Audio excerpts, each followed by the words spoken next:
पुण्यात्माओं, सौभाग्य आपका, आपको ये तत्व ज्ञान प्राप्त हो रहा है। इसको तत्व ज्ञान कहते हैं। तो निष्कर्ष निकाला जाओ सारी कथाओं का। ये जड़ी बूटी तो सबने पता था, या तुलसा है या फलानी है या है, तो उनकी जड़ी उसका जो औषधि बना वो है वैद्य। तो ये दास है इस अध्यात्म मार्ग का वैद्य, और जड़ी बनाकर भगवान डर गए थे सतनाम और सार नाम की, जो आज दास के समझ में आ गई। और उसका परिणाम आप देख रहे हो। लाखों लोगों का रोग नाश हो गया, घर में वृद्धि होने लगी, सन्नी संतान को संतान मिल रहा है, रोग निरोग हो रहा है। और फिर ज्ञान ऐसा प्रबल आत्मा को गदगद कर देता है। अपने आत्मा धर्मदास जी को परमात्मा ने तो थोड़े उदाहरण दिए थे दास ने, क्योंकि वो तो भगवान थे, अपने बारे में कहे तो ना समझ में आओ। इसीलिए एक गुरु की, एक दास की आवश्यकता होती है जो आत्मा और परमात्मा का मिलन करवावे।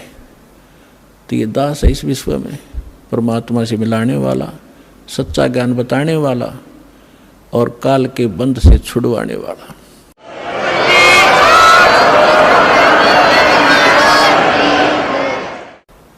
अब दूसरा प्रसंग था धर्मदास जी का कि भगवान श्री कृष्ण ने सुदामा जी के 2 मुट्ठी चावल खा के और उनको धनी बना दिया, उसका एक महल बना दिया। परमात्मा बोले एक राजा का मित्र, उसके लिए ये कोई खास बात है? तुम आप बताते हो श्री राम कृष्ण जी तो राजा थे द्वारका के, एक मित्र के लिए एक ढूंढ बना दिया छोटा सा, एक दे दिए उसमें 200 से 400 रुपये, वो सारी उम्र बचे रहे उसको। तो इसी से भगवान मान लिया। अब ये दास बताएगा।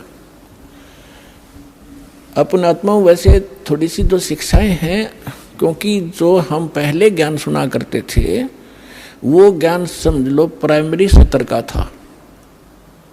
ब्रह्मा विष्णु महेश को ये भगवान मानते थे, तो ये ज्ञान प्राथमिक पहली 5वीं कक्षा तक का समझो। और जो काल को ब्रह्म को भगवान मानते थे वो मैट्रिक तक का ज्ञान समझो, उनकी बुद्धि मैट्रिक तक समझो।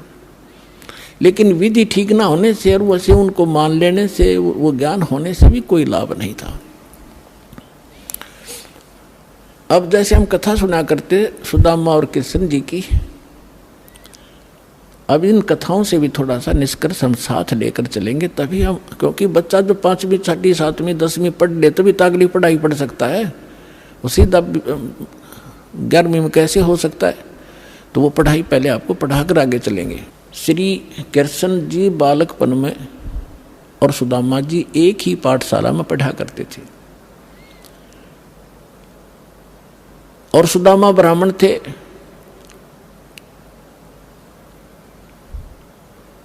और ब्राह्मण भगवान से के ज्ञान से अवश्य परिचित होते हैं। उनको ये मालूम होता है कि जो जैसा कर्म किया हुआ है वैसा ही फल मिलता है। सुदामा और कृष्ण अपनी शिक्षा पूरी करके अलग अलग वो द्वारका के राजा बन गए। वो अपना एक ब्राह्मण, गरीब निर्धन ब्राह्मण था, 3-4 बालक थे, निर्वाह बिल्कुल नहीं चल रहा था, कई बार तो भूखे रह जाते थे, बच्चे भी रोया करते थे रोटियों को। अब सुदामा गणा निर्धन था, उसकी पत्नी बहुत बार कहा करती थी कि आप कहते हो श्री कृष्ण राजा हैं, वो मेरे क्लास फेलो थे, तो क्लास फेलो की तो क्लास फेलो गणी इज्जत करा करे, आप जाओ कुछ धन मांग लो, आप तो ब्राह्मण हो। सुदामा ने कहा ब्राह्मण का काम मांगने का नहीं होता, भिखारी का होता है, मर जाऊंगा पर मांगूंगा नहीं। लेकिन उस मिश्राणी के घड़ा कहने से, बार बार कहने से वो विवश हो गया कि चल या कहती हो तो मैं चला जाता हूं पर मांगू कभी नहीं। वो कहा करता था सुदामा कि मेरे भाग में नहीं है, मैंने पिछले जन्म में धर्म नहीं करा, क्या कोई पुण्य नहीं करा, जिस कारण से मैं निर्धन हूं। अगर मुझे धन मैंने दान किया होता मैं निर्धन नहीं होता, और आज मुझे ज्ञान है तो मेरे पास धन नहीं, मैं तो दान कर दूं। अब जब वो चलने लगा, जैसे आज आप जी भी जाते हो कि रिलेटिव के पास, मित्र के पास कुछ फल ले जाते हो, तो पहले कोई कसार ले जाया करता था, कोई चावल भून के ले जाता था। तो ऐसे वो कुछ चावल बांध दिए अगले, और तो हमारे पास कुछ है नहीं, अपने मित्र के पास, यही ले जा। और फटे पुराने कपड़े जैसा भी है वो वहाँ चले गए। अब श्री कृष्ण जी ने उसकी हालत देखी, पूछा कि आओ मित्र, बहुत दिनों में मिले और क्या हाल है परिवार का। तो सुदामा जी ने कहा, जी ठाठ है, भगवान की दया से कोई कमी नहीं किसी वस्तु की। लेकिन वो तो समझ गए थे, जिसी बालक थोड़े थे श्री कृष्ण जी, 3 लोक के मालिक हैं, वो समझ गए कि तो दुखी गणा हो रहा है। 7 दिन रखा वहीं पर कि बैठो, नहाओ धो, रोटी खाओ, अपने हाथों उनके शरण धोए मित्र के। अब 7 दिन के अंदर विश्वकर्मा को बुलाकर वहाँ महल बना दिया, पीछे थे, धन दे दिया, एक मेरे मित्र के पास भेज दो और उसको आजीवन धन दे दो।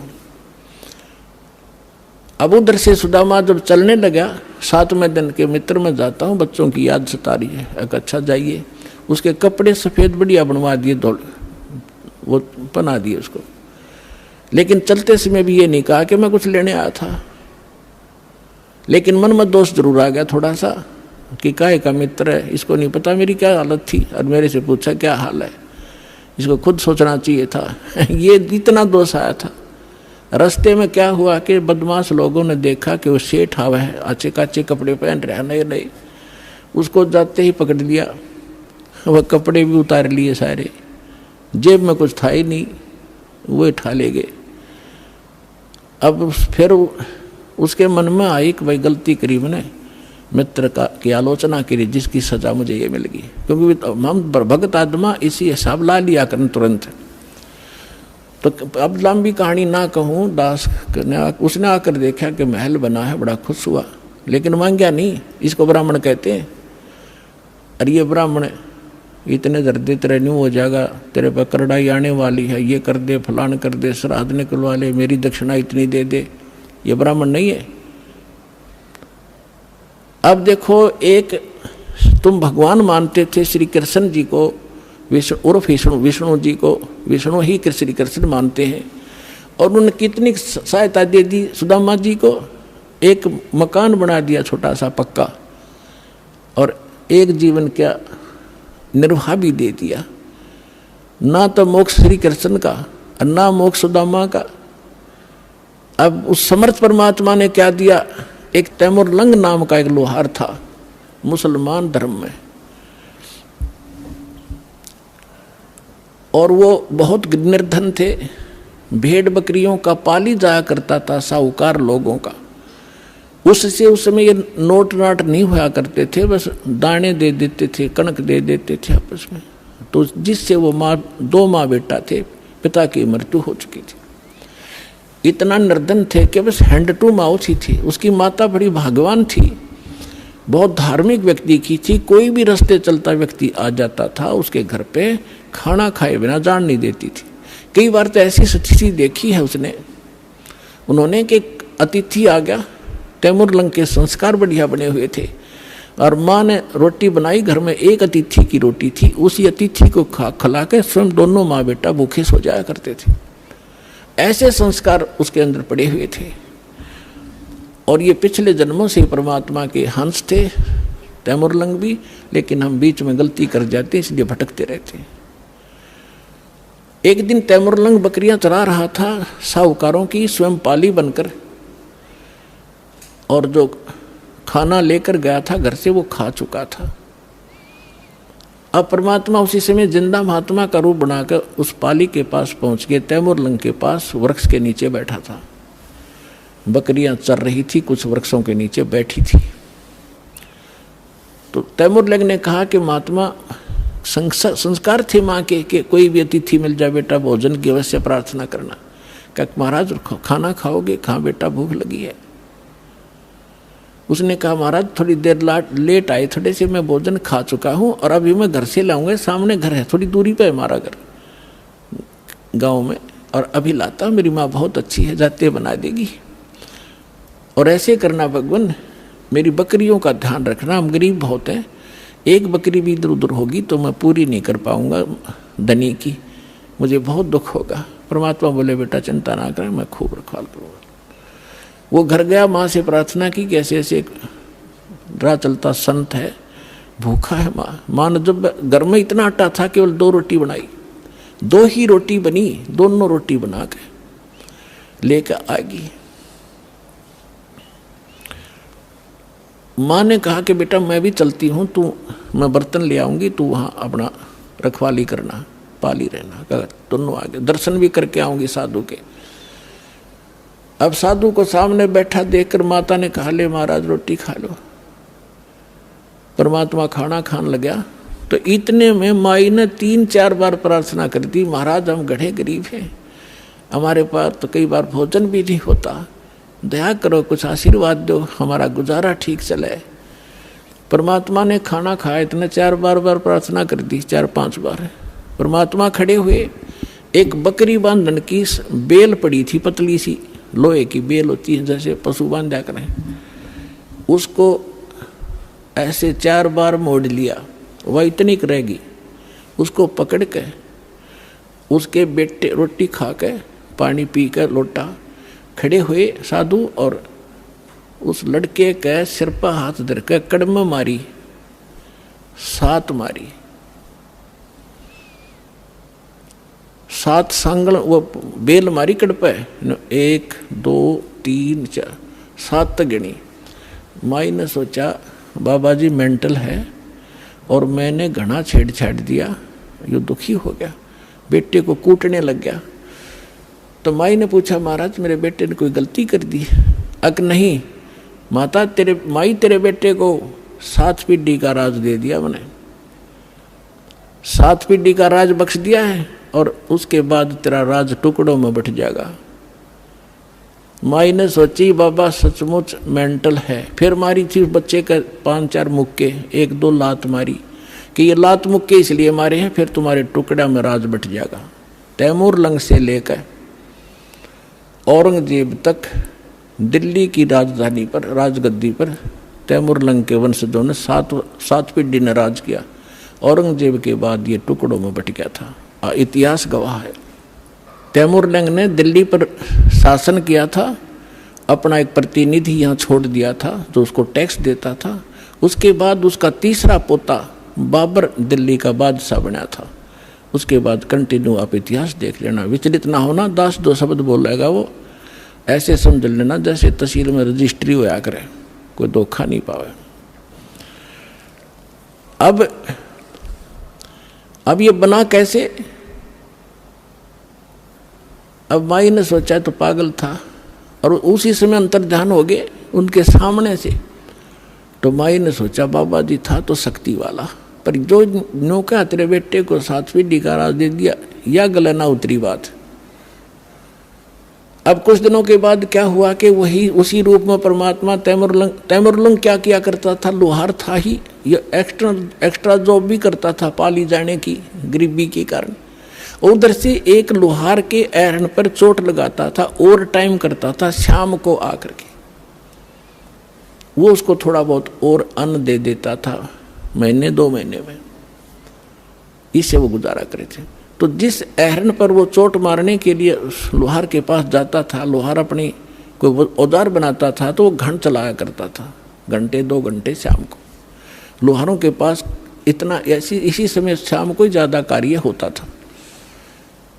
तो एक दिन परमात्मा उसी जिंदा महात्मा के रूप में तैमूरलंग को दिखाई दिए स्वप्न में और कहा बेटा वो एरन मोल ले लो, तुम जहाँ तो सर्विस करने जाता है और टाइम करता है, वो एरन मोल ले ले। तो उसने कहा महाराज हमारे पास तो पैसा नहीं, कि ऐसा कर तो उधार पर ले लेना, और उसके नीचे घना धन दाब रखा मैंने, हीरे मोती जवाहरात सोना, और उसको धीरे धीरे प्रयोग में लाना, किसी को पता ना लगने देना, ना दुनिया लूट लेगी तेरे से। और ये काम मैं करूँगा, तू उसे उधार की बात करना, वो उधार दे देगा, ये मेरा काम है। परमात्मा जब सौदा बनाता है दोनों तरफ खड़े हो जाते हैं। उधर से उस लोहार के मन में प्रेरणा प्रबल कर दी कि ये स्थान थोड़ा है मेरे लिए, बाहर मेरा एक और प्लाट है बढ़िया, यदि इसको कोई ले ले मोल तो मैं इसने बेच दूँ, मैं वहाँ बना लूँ, एरन डाल लूँ। प्रबल प्रेरणा। उधर से जाके सुबह उठा, उसने अपनी माँ से बताया कि माता ऐसे ऐसे मैंने गुरु वो महाराज जी दिखे थे, वो जो जंगल में मिले थे, रोटी खाई थी, मेरे सांकड़ मारी थी, बेल मारी थी। उसकी माँ बोली बेटा दिखे मुझे भी थे स्वप्न में आज ही, पर मैं कुछ शब्द समझ नहीं पाई वो कह क्या रहे थे। तैमूरलंग बोला मैं बताता हूँ, मेरे याद है, उन्हें ऐसे ऐसे बता। तो कहने लगी बेटा महात्मा तो शक्ति वाले थे, हमें एकदम अंतर ध्यान हो गए थे, पर वो पैसा तो है नहीं बेटा, लेंगे कैसे हम उसको। तो उन्होंने समाधान बताया है कि आप उधार कर की बात करो। माँ बोली देख ले बेटा ट्राई करके। तो उसने जाके तैमूरलंग ने कहा कि भाई मैं एक अर्ज करता हूँ आपसे, ये मैं भी गुजारा कर लूँ, मैं भी लोहार हूँ, आप भी लोहार हो, और मुझे एरन दे दो ये। वो बोला पैसे कब देगा तू? एरन वाला बोला कि अभी तो है नहीं, मैं कुमा के दे दूंगा। पक्की बात? पक्की, 1 साल में दे देना। हाँ 1 साल में दे दूंगा। अब पे कवा दी परमात्मा ने। तो तैमूरलंग के ठिकाना नहीं रहा खुशी का। उसने तो अगले दिन वहाँ से एरन निकाला, बोला एरन भी छोड़ दे। एरन भी छोड़ दूंगा, पुराना हो रहा है। वहाँ जाके अपना नया गाड़ लिया एक लोहे का लठ उसने, और वो वहीं छोड़ गई। माँ बेटा ने चारों तरफ 4 द्वारी बनाई, कच्ची ईंटें बना कर कुछ, उस पर एक झोंपड़ी सी डाल ली और एरन बाहर रख लिया। नीचे से खोदा तो नो का नो धन पाया उसने। अपने आत्माओं उस समय जब ये पाली जाया करता था तैमूरलंग, उस समय उसने के दृष्टांत एक घटना देखी थी जो उसके हृदय को छू गई थी, वो मिट नहीं रही थी हृदय से। उसी नगरी का राजा घना निकम्मा था और गांव की सुंदर लड़की उसके एजेंट बता दिया करते थे, और वो अपने मंत्री और सैनिकों को द्वारा उन लड़कियों को उठा ले जाता था, उनके साथ विलास किया करता था। एक दिन ऐसी एक लड़की गांव की तैमूरलंग के ही आसपास घर की चारा लेकर आ रही थी खेतों से। सुंदर लड़की थी। राजा के कर्मचारी उसको अपहरण करने लगे। उसने आवाज लगाई, रे तैमूरलंग, ए तैमूरलंग मुझे बचा भाई, तैमूरलंग मुझे बचा भाई। तैमूरलंग ने देखा भाई सचमुच ये तो बकवादी आदमी है। पाड़ी के पास तो लठ होता है, डंडा लेकर लठ बाज लिया, ताबड़ तोड़ लाग गया उन सैनिकों ने कूटने। वो 4-5 थे, वो अकेला था। तो उन सैनिकों ने उसको इतना पीट दिया, मार दिया, कति खत्म करके डाले गए, पीठ छेद कर लड़की को उठा ले गए। जब वो होश में आया उसके बाद उसने ये प्रतिज्ञा कर ली कि यदि मैं राजा बन गया इसको सबक सिखाऊंगा इस राजा को। अब राजा की सपने भी नहीं, पर मन में तो आवे है सब कहिए बात। उधर से क्या हुआ, उसने धन देखा, दोनों माँ बेटा खुशी का ठिकाना नहीं। लेकिन निर्देश जो महाराज ने दे रखा था वो याद रखा, कुछ धन निकाला, दूर देश में जाकर बेचा। वहां से क्या किया उसने, कुछ अपने साथी सैनिकों से कहा घोड़े लाया, पहले घोड़े लाया, घोड़े लाकर बेच दिया, क्यों उधर घोड़ों का व्यापार ज्यादा होता। तो लोगों ने सोचा इसका व्यापार में बहुत वृद्धि होगी, एकदम ये तो बहुत 1-2 घोड़ा लिया, फिर 10-10, 20-20 लाला बेचने लग गया। उधर से उसने क्या किया, अपने आसपास के जवान लड़कों से कहा कि भाई देखो ये राजा बहुत निकम्मा है, ये अपनी बहन बेटियों के साथ ऐसे करता है, ये टैक्स भी बहुत लेता है। मैं राजा बनूंगा और मैं सबको टैक्स फ्री कर दूंगा, बहुत जायज़ टैक्स लिया करूंगा और सेठों से लिया करूंगा, गरीबों से नहीं लूंगा, ये आगा पीछा नहीं देखते। और आप मेरे सैनिक बनो, मैं तुम्हें मेहनताना दूंगा। अब लोहार था, लोहार के बच्चे कुछ रिश्तेदारों के इकट्ठे करके जंगल में तलवार बनाने का कारखाना बना लिया, ढाल और तलवार और घोड़े ले आया, सेना तैयार कर ली। कुछ दिनों के बाद उस राजा पर आक्रमण कर दिया। भगवान की रजा होती है, वचन फलता है भगवान का जो निर्धारित होता है। सुबह सुबह जाकर चारों तरफ से किला घेर लिया उस राजा का और कहा कि या तो सरेंडर कर दे ना युद्ध के लिए तैयार हो जा। अब राजा ने कहा कि सैनिकों, वजीर देखो क्या है, क्या हो गया। वजीर ने ऊपर चढ़ के किले पर देखा कि बाहर इतनी सेना खड़ी है, राजन अपना सरेंडर करने में हित है। 500-400 सैनिक थे, दिखे 5000। परमात्मा की रजा, समर्पण कर दिया राजा ने, सरेंडर कर दिया, वो राज प्राप्त किया। और उसको कहा कि आज मैं अगर परमात्मा से न डरने वाला होता, ये मुझे याद आया उसने कि मेरे को किसी संत ने आशीर्वाद दे रखा है, तुझे मारूंगा नहीं, तू नगरी छोड़ जा और या यहाँ एक सिंपल मैन की तरह रह, अपना गुजारा कर, रोटी बना रखा, नहीं तुझे भाग जाए यहाँ से।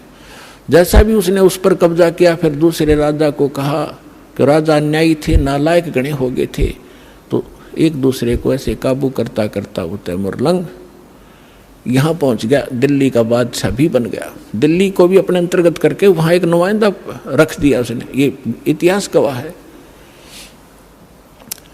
तो तैमूरलंग ने जब ये शासन सारा पा लिया तब परमात्मा फिर मिले।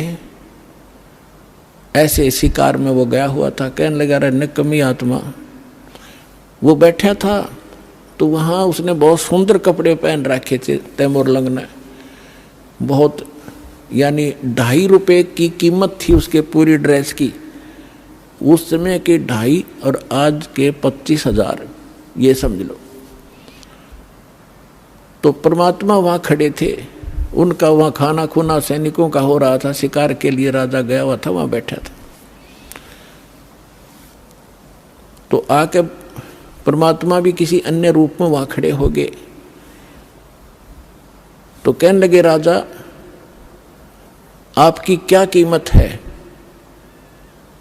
एक सामने एक व्यक्ति खड़ा होकर कह रहा है कि आपकी क्या कीमत है, कि आप ही बता दो मेरी क्या कीमत है, कि तेरी कीमत है 2.5 रुपये।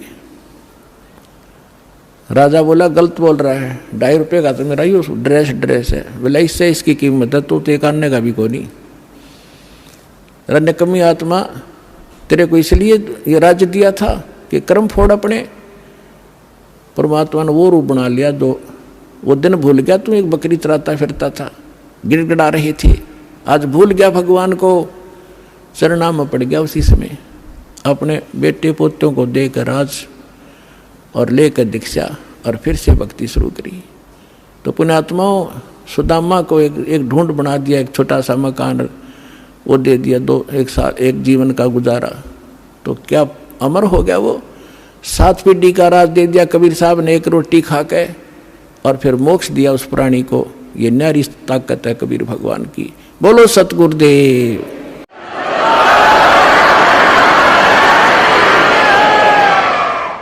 समर्थ का शरणाग हो, रंग होरी हो, कदे न हो एकाज राम रंग होरी हो। कि ऐसे समर्थ की शरण प्राप्त करो, यहाँ रहोगे तो जब तक मौत से रहोगे कोई आपत्ति नहीं आने देगा, यदि मर्यादा में रहे, और सतलोक जाओगे सदा का सुख हो जाएगा। बोलो सतगुरुदेव।